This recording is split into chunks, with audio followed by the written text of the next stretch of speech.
Welcome to the Learning Can't Wait podcast, a Full Mind production. At Full Mind, our vision is to ensure every child has access to an exceptional education. Each episode, we will be joined by pathfinders within and around the education space who are bringing about transformational change on behalf of deserving students. I am your host, Haley Spirabauer. Welcome back, everybody, to the Learning Can't Wait podcast. You know, there's nothing better than thinking about games and how games can transform schools, students, their excitement and motivation to be there, and how games really influence education today. And I have an incredible guest here to talk about that very topic. We have Arana Shapiro, the Chief Program and Operating Officer at Games for Change. Welcome, Arana. How are you? I'm good. I'm happy to be here. Thanks for having me. You and I are both a bit under the weather, so if you're listening to us for the first time, this is not what we usually sound like, but the content will be as excellent as always. 100%. Absolutely. Why don't you tell everybody who's listening, how did you come to be the personal and professional version of yourself, Arana? Yeah, it's funny enough, I'm not a games person. I didn't grow up a games person. Like I didn't play a lot of games. I wasn't into video games or anything like that, but I have been always into teaching and really like loved working with kids, and I loved thinking about how you could explain something in different ways and help people understand things. Like that's been a constant through my life.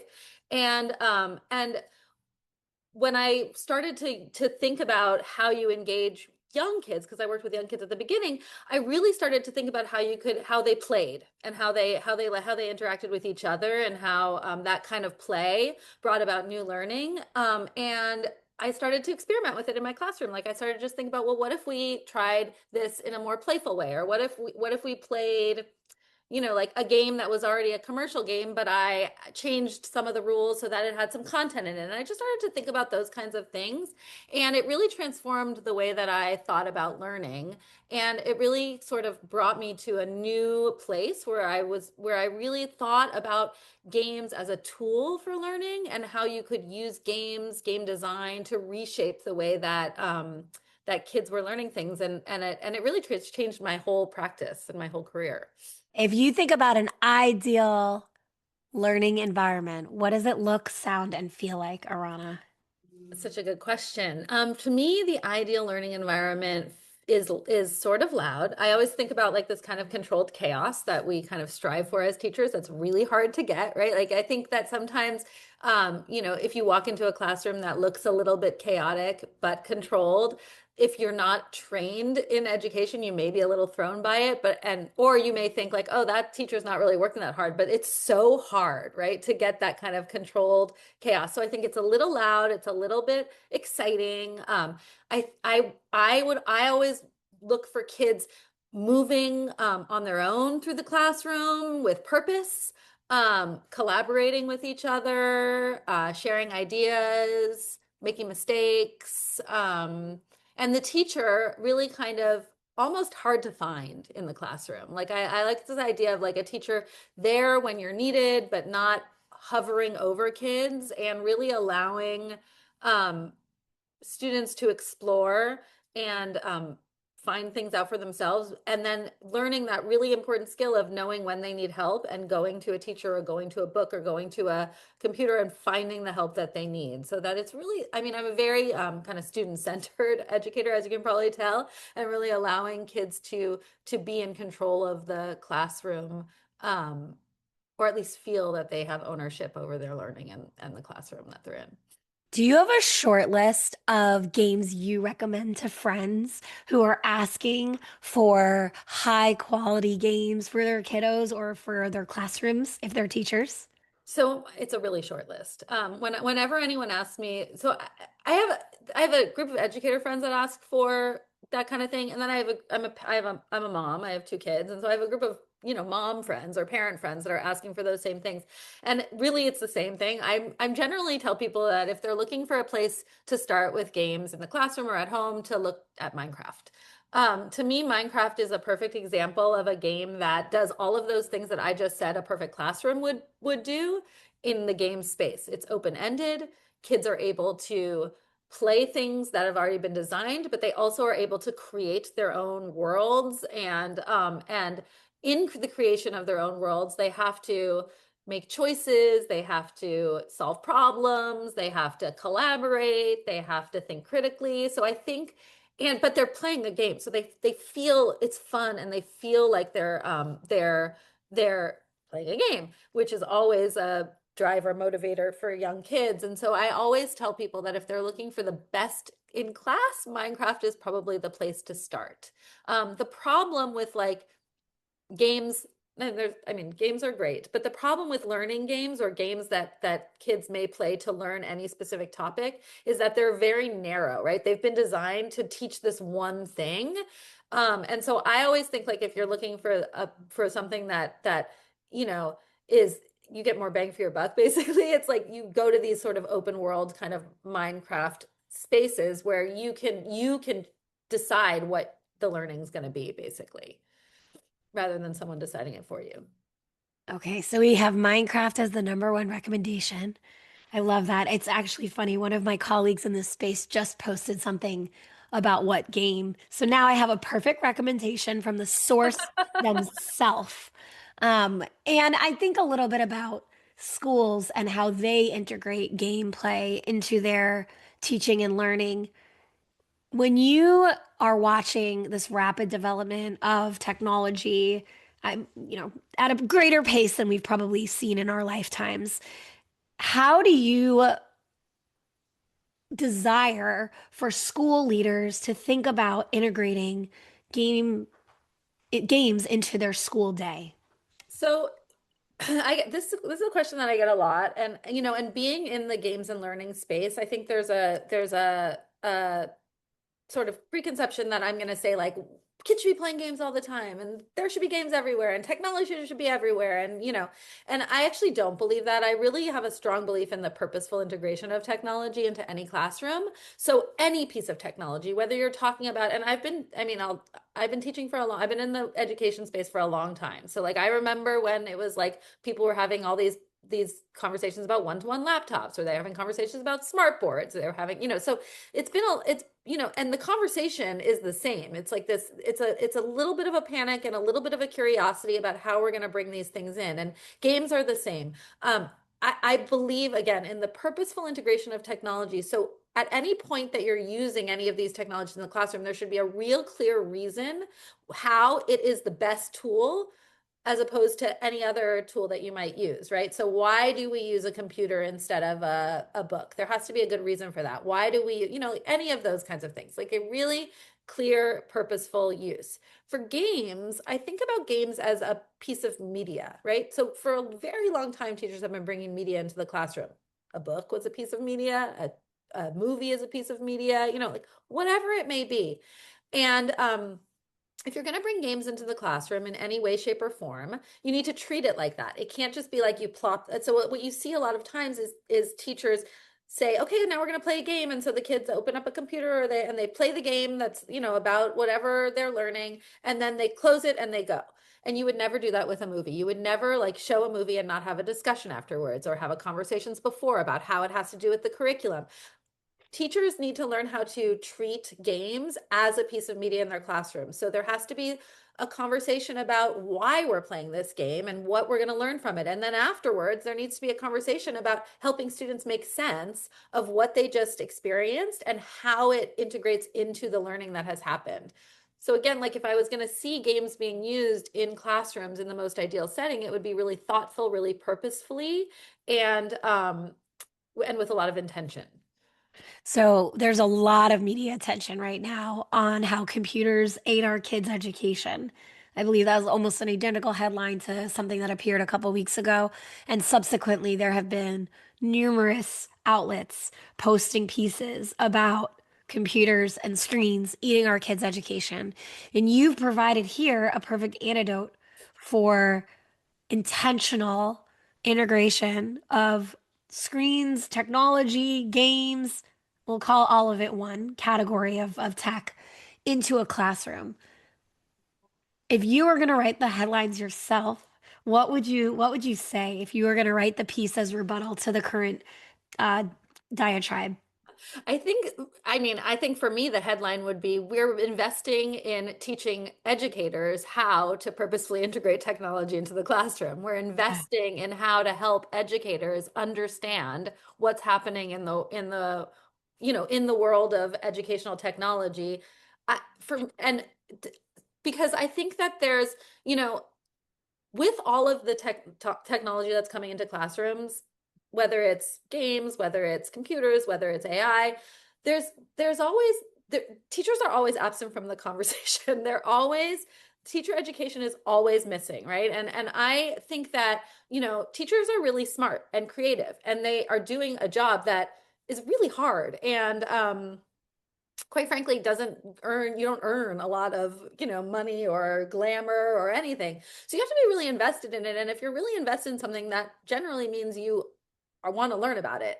And for some reason we don't give teachers the kinds of continuing education and learning opportunities that a lot of other professions have. And I think that for me, the headlines would shift from the fear of kids being around technology to the investment in helping the adults in their life understand how to use it and help them navigate it. And that doesn't mean I just want to that doesn't mean that shutting it down, right? Like I'm actually a big proponent for keeping things open and having kids experience technology. But if the teachers are prepared and the adults are prepared, then when they come across things that are scary or things that are questionable or things that they have people around them that can help them navigate that, and then they learn how to navigate it in the world when they're on their own. But the way that we're doing it now is we're kind of saying like, this is scary. We shouldn't have kids doing it. They shouldn't be able to experience it. And let's just shut it down so teachers don't have to deal with it. And then when we do that, we don't help the kids have no tools, right? Because they're gonna encounter it one way or another eventually. Best to equip them and Yeah, prepare them. exactly. So yes, the headlines for me would shift away from the scariness and into like the solution, and really the teacher giving the teacher some advocacy and tools. Talk to me a little bit about what your work is like at Games for Change. What is like the mission of this organization? Sure. How are you impacting the space or hoping to impact the space? Yeah.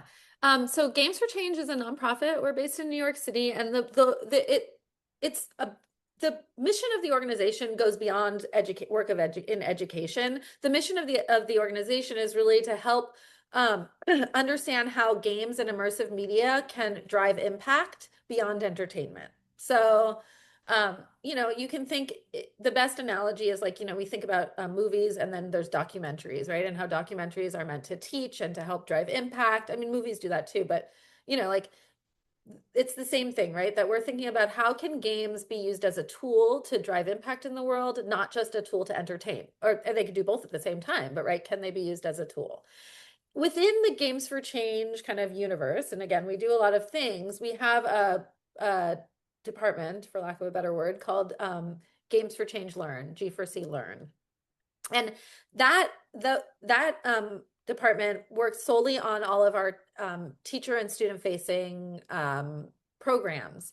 And we have a bunch of them. We have a flagship program is called the Games for Change Student Challenge, which is a game design challenge and competition where kids are challenged to design games around social impact themes. So the themes change every year, but kids learn about the themes either in their classrooms or at home. We have curriculum, we have tools, we have tools for teachers, but we also have tools for parents who just like see that their kids really love games and want to like help them do something with that love.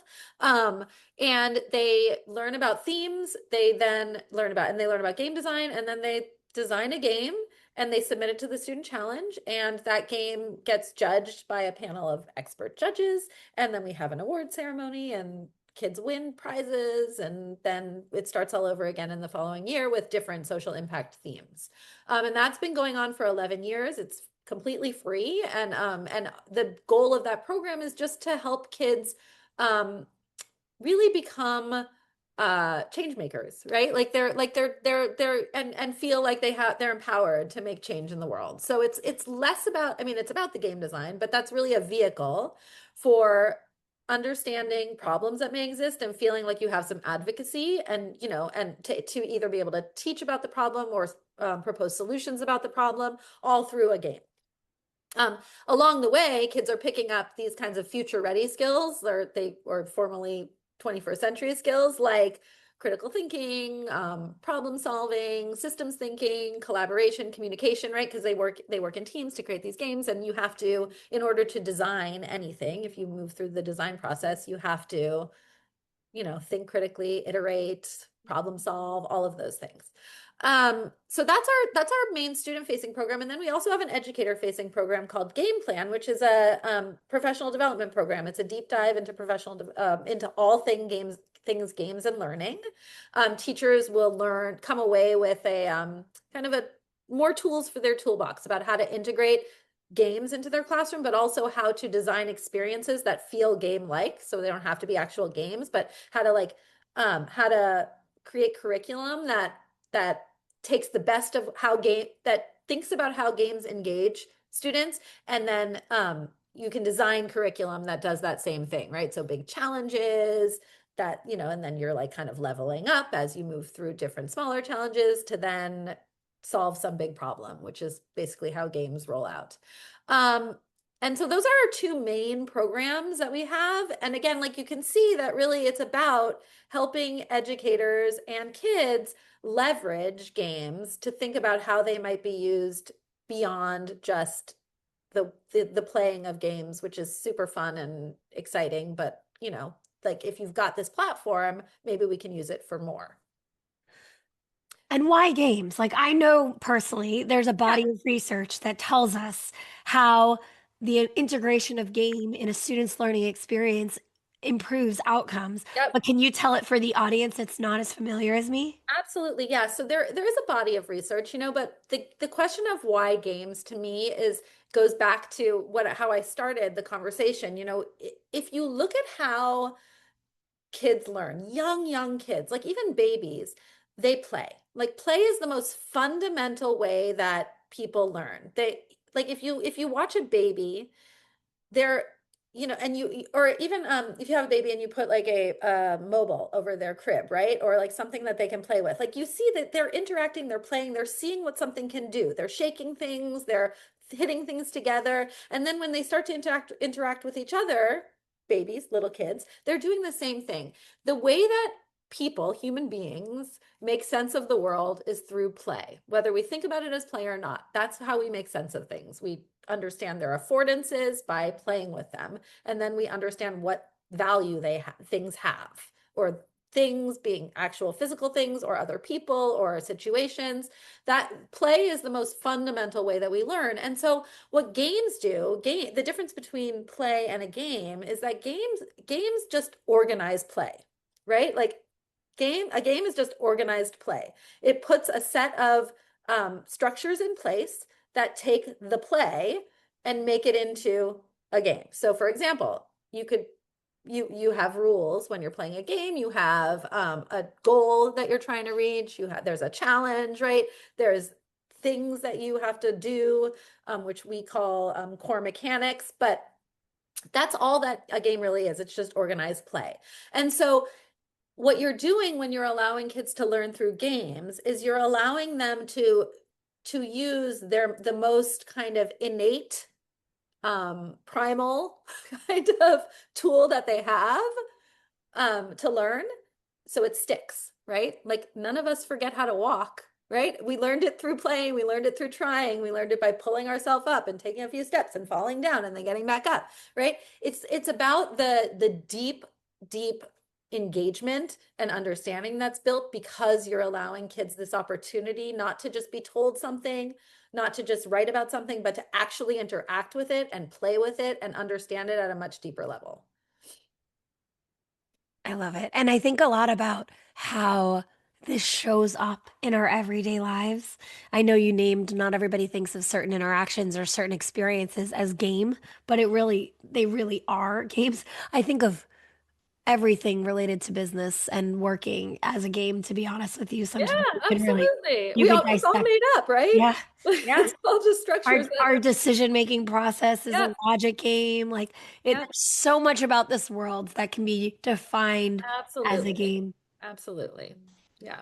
How does Games for Change, I mean, it has a pretty large community. How do you leverage that community? And what is that like, how does that community inform some of the actions or programs that you iterate? That's a great question. So we do have a large community because, like I said, the organization is bigger than the work that we do in education. And so we have, in our community is really there are educators and and students, but there's also policymakers and game designers and academics and nonprofit leaders and all these different people who are thinking about games, and they're all thinking about them in different ways. Um, we bring everyone together in our community once a year. We have a festival in New York City called the Games for Change Festival, where everybody comes together. It's coming up in July. It's in the summer. And at that festival, what's really interesting is to see all of these different stakeholders interact in different ways. And there are small ways that we do it, and there are big ways that we do it. Like, for example, since we have this in our community, all these game developers, we will have as part of the student challenge for students, rather, we have workshops led by people who work at Unity or people who work at Minecraft, right? And they're talking to kids about different parts of the game design process, or they're talking to them about different career pathways if we're working with older kids in game design, or we're talking to them about, storytelling, like all these different kinds of things that have to happen when you're creating a game. So we'll leverage that community and bring them into education programs. At the same time, we work with we'll work with game developers if they need help developing a game that's for learning. We'll bring educators to them to help them understand like what educators are thinking about, or how to really think deeply about a learning goal. And what does it really mean, and what are the things that kids are really doing, if what that would demonstrate that they actually have learned. And all of these things they're really like, it's very symbiotic, right? Like, you can't really create a learning game without understanding that. You can't really, like, there can't be learning, can't happen in a game without the engagement and the play. So those kinds of things we'll do a lot of. The other thing that we have a big focus on right now, which is that we have an initiative called Raising Good Gamers, which is about helping parents understand what's happening when kids play games. And that's a really like kind of cross stakeholder initiative, because we're working, it's the intended audience is parents, but we're having kids involved to help to asking them, what do they want their parents to know about games, right? Like, what is it like about the games that you love? What is it that your parent doesn't understand? Like, how can we help parents understand that through we do a series of workshops, and we have resources. And but then we'll also have game developers, parents talking to game developers. What am I scared? What's scaring me about games? And so, like, so we're always trying to think about ways that we can bring the different audiences that are part of our community together to make games more, I don't, to make them feel more, inclusive, to make the gameplay feel less scary, to make the learning more deeper. Like, we're like really trying to bring people together to make that all of it better. You called out one particular subpopulation, which are parents, and I feel that deeply. Like I felt it as an educator too, like trying to understand how, when, Yeah.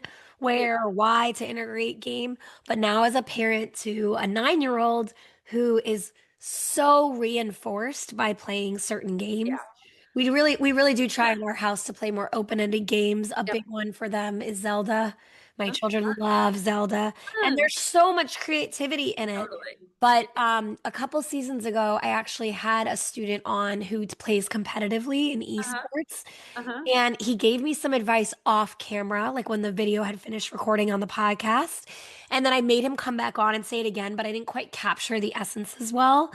And it has transformed how I interact with my Ooh. son about games. And what he said to me, like what I get scared about is like the addiction factor, because there's my kid is so reinforced by Yep. playing a video game. It's that dopamine hit. Yep. And what he said to the child said to me, Andrew, was you have to wait till there's like a real pause point, even if it's an open-ended game. So like get at your kid's level and say, what's the next natural That's a stopping point? 100%. Yep. And it really transformed how I interact because now I recognize like not everything is a stop point or a checkpoint, as he called it, but rather I have to be more understanding of the logic of the game so that I can easily help him Yeah. transition. So Which sounds yeah. so small, but like really made a No, big are you difference in my kidding? So house. this is what you're saying actually gets at the essence of the work that we're trying to do with parents because what the problem is that parents don't understand what's happening when kids are playing games, right? Like they're not we're not I think largely the population of parents didn't grow up as gamers, right? And I keep thinking like, oh, maybe it's going to change actually as these kids become parents, right? Like they're going to understand it a little bit more. But I think that like what you're getting at is like there's this disconnect because we don't because parents don't necessarily understand. And so what we're trying to do is help parents understand why kids like playing games, what's happening when they're playing games, where the like where you're coming where there's pain points, right? Like with parent and kids and how you can avoid those, but also what's good about playing games, right? Yeah. And like not coming at it from a like they shouldn't be playing games, like put them away. But from a like they've been around a long time, they're here, they're not going anywhere, kids really like to play them, and there's really good stuff that happens when they're playing games. And so how do you help kids tap into the good stuff but and also protect them from the bad stuff? Addiction may be one of them, right? But I mean addiction is a big word. I mean I would say more like it's like there's like this urgency that comes. Like I have a 10-year-old, so like I see it with my 10-year-old too. Like it's he's in it, and that's a good thing, right? Like he's solving problems, he's doing stuff. It's not like they're doing nothing. But how do you like help them understand what's happening when they're playing, and then also how to transition in and out of it. Yeah, so this is an area that we're starting to do a little bit more work in just because there seems to be a big need for it, and really helping parents be able to just come at it with a more positive attitude, I think is part of it also. Like really that will go a long way with kids too. Just being like, we don't need to battle about this. It's cool that you want to be playing games. Tell me about it. Tell me about what's happening. Tell me about when it's a good time to stop. Let's like have a conversation about it rather than a you can't, and which always results in a yes, I want to, right? Yeah, and the dialogue is what's important. Yeah, It'll open lines of communication for parents as well. absolutely. Yeah. You know, Arana, as my final question, I have a similar kind of ilk to the commentary we're having here about advising parents, but I'm wondering what advice, given your wealth of experience across K-12 and now in the Games for Change, what advice you would give an educator who's starting their career today and is interested in incorporating game work into their classroom?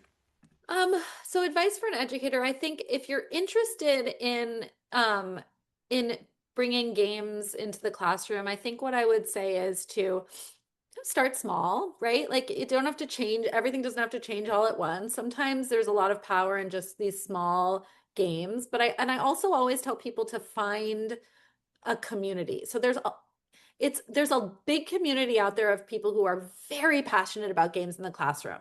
They're not the loudest community, but when you find them, like the passion is pretty intense. So like Games for Change, like we have a big community of teachers who are really into it. But there are lots of communities out there. Minecraft has a big community, Unity has a big community, and there you can see once you get into it, you can see cross pollination. But there are people who are doing really interesting things, and there's nothing worse than being a teacher where you feel like you're the only person doing something on an island by yourself, right? And so I think finding that community, starting small and finding that community where you're able to like share exciting ideas or bounce ideas off each other, or or just talk about the things that you're interested in or learn from other people, that goes a long way in helping to kind of propel your work forward and sustain energy and excitement. I love it. Arana, I feel like I could talk about this topic for days. I get so excited to know that this incredibly impactful organization is influencing classrooms all over the country. I would be thrilled if I could see more game integration happening in my own kids' school. So may just have to recommend they check out Games for Change. Thank, Absolutely, definitely do. thank you so much for coming on the podcast today. Thank you. Thank you so much for having me. And thank you to everybody who tuned in to this sick episode, pun intended, of Learning Can't Wait with Arana Shapiro. Thanks for listening to the Learning Can't Wait podcast. If you like what you heard, please rate, review, and share this episode. Be the first to know when we have a new episode by subscribing wherever you listen to podcasts. If you'd like to be a guest on the show or have a suggestion for an episode, email us at podcast@fullmindlearning.com.